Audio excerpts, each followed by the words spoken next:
Bem-vindos ao B de Barbárie. Hoje eu vim aqui falar com vocês, então, por que eu abandonei Irmãos Karamazov e nossos limites como leitor.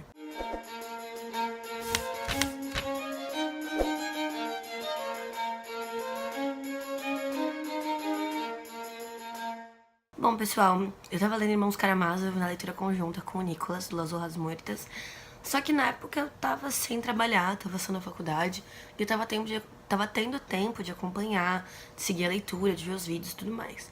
E aí eu consegui um emprego, e esse emprego era um pouco longe, né? Eu tinha que pegar um trem, um metrô e um ônibus. E eu acabei não tendo tempo de acompanhar essa leitura como eu deveria ter acompanhado. E aí eu fui deixando um pouco pra depois, um pouco pra depois, um pouco pra depois. E quando chegou em julho, eu tentei fazer um cronograma pra acompanhar, pra ir atrás, né? Os vídeos estão lá de qualquer forma. Só que quando eu comecei a ler, eu percebi uma coisa: o hiato entre a minha última leitura desse livro e aquele momento tinha sido muito grande. Então eu tinha perdido muito da leitura.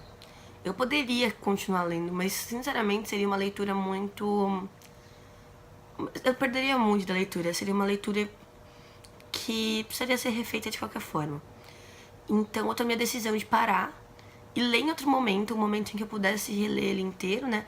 Reler o primeiro tomo que eu já tinha lido e ler pela primeira vez o segundo tomo e ter uma experiência completa dessa leitura, né? E aí muita gente fica, ai, mas é tão grande, você chegou tão longe. Pra mim isso não funciona. Principalmente em um livro como Os Irmãos Karamazov. Existem alguns autores que escrevem esses livros grandões, como Victor Hugo. Eu tinha pensado em mais alguém, Tolstói.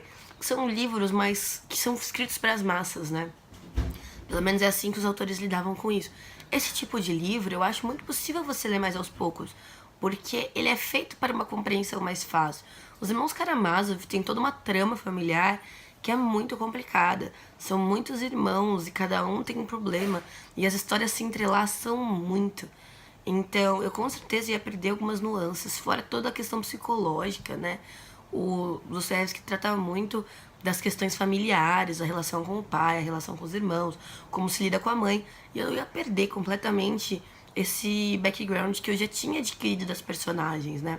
E é um livro sensacional. Mas eu parei por causa disso. E eu vim falar com vocês sobre isso porque, além de muita gente ter me perguntado por que eu abandonei, porque quem leu viu que ele é incrível, e ele é incrível mesmo. Se não tenha dúvida, não preciso nem terminar de ler o livro para saber que é uma leitura que vale muito a pena. Mas eu também vim falar pra gente entender um pouco dos nossos limites como leitor, né?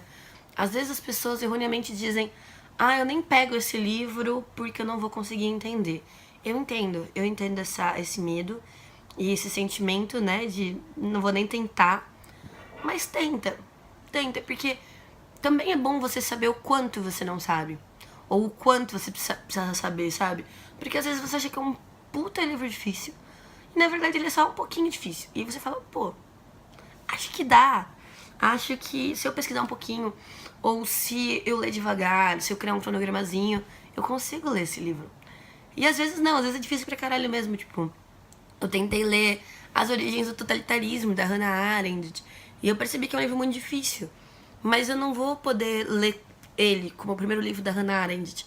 Aí quando eu fui ver o vídeo da Carol Miranda sobre a Hannah, eu anotei lá as dicas dela pra começar a ler Hannah Arendt, coloquei na minha lista da Amazon, e aí que eu já sei que eu preciso passar por essa fase, sabe? É preciso se conhecer como leitor. Eu acho que ser leitor é que nem encher a cara no bar, sabe? A gente pode passar do limite, às vezes pegar um livro muito difícil, né? Dar um PTzinho ali no bar.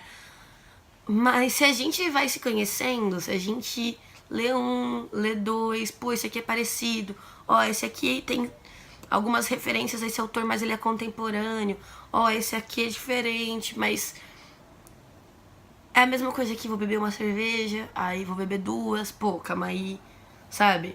É a gente se conhecendo, a gente entender como a gente funciona. Porque um livro que pode ser difícil pra mim pode não ser difícil pra uma pessoa que lê o mesmo tempo que eu. Isso depende de tudo que ela leu antes. Cada um tem uma ficha corrida lá, né? Nossos crimes cometidos como leitores. E a gente precisa entender que isso nos constrói de certa forma. E que muitas vezes é preciso abandonar uma leitura porque a gente não gosta, porque o momento não é o certo, porque não vai dar tempo, porque aquele livro pode estar nos fazendo mal, porque às vezes a gente lê um livro numa época em que a gente não deveria ler, porque ele tá tocando numa ferida nossa.